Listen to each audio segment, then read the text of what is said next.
Sa wakas, narating na namin ang Arlegui kung saan nandito ang Department of Social Welfare and Development or DSWD.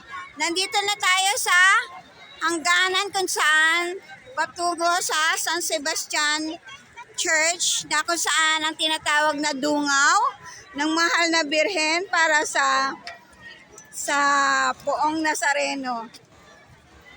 Kagabi ay galing na tayo sa simbahan ng Quiapo at nandito ang mga replika ng mahal na Poong Nazareno. Nilakad namin ni Daniela ang aming pinagmulan na kung saan kami nagmula sa Maynila sa Espanya. Ayan, ayaw niyang magpakita. Anak ko, sa wakas nandito ka na. Dito na naman ulit tayo naglalakad. Pero syempre makasaysayan ang araw na ito dahil sa lahat ng mga deboto ng Poong Nazareno ng Quiapo at ng lahat ng parte ng Pilipinas, hindi lamang dito sa ating bayan.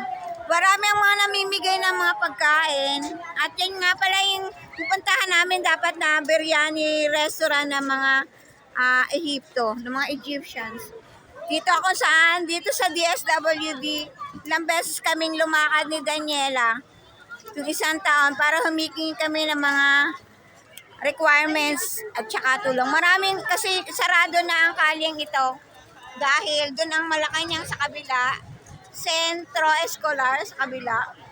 And ito yung way kung paano, kung saan ka papunta sa diretso sa Ayala Bridge.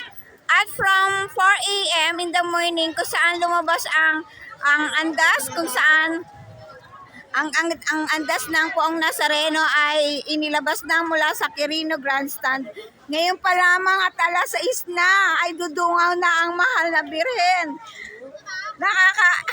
Heartbreaking para isang sa ating mga namamanata. This is heartbreaking talaga kasi for how many years na hindi pa ako lagi kong inaantabayanan ang Nazareno, ang piyesta ng San Nazareno. Ilang beses ko nang nadaanan na ang lubid ay humahampas sa tagiliran namin kung saan sa may Carlos Palanca. At makikita mo ang buhos ng mga tao. Lahat yung mga nagdedeboto. Para sa lahat ng mga may sakit, nahihirapan sa buhay, tao man at hayop. Mararamdaman mo talaga.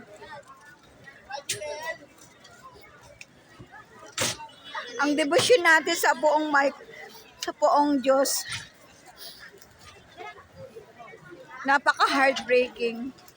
At ngayon ko palang masisilayan kung paano ang dungaw dito sa San Sebastian Church. Kaya kami ay patungo na ni Daniela doon kung saan sasalubong kami papunta sa San Sebastian. Doon na namin aantabayanan.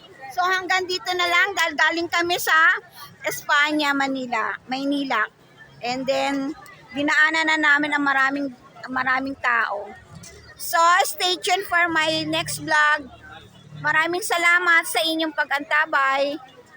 Thank you everyone.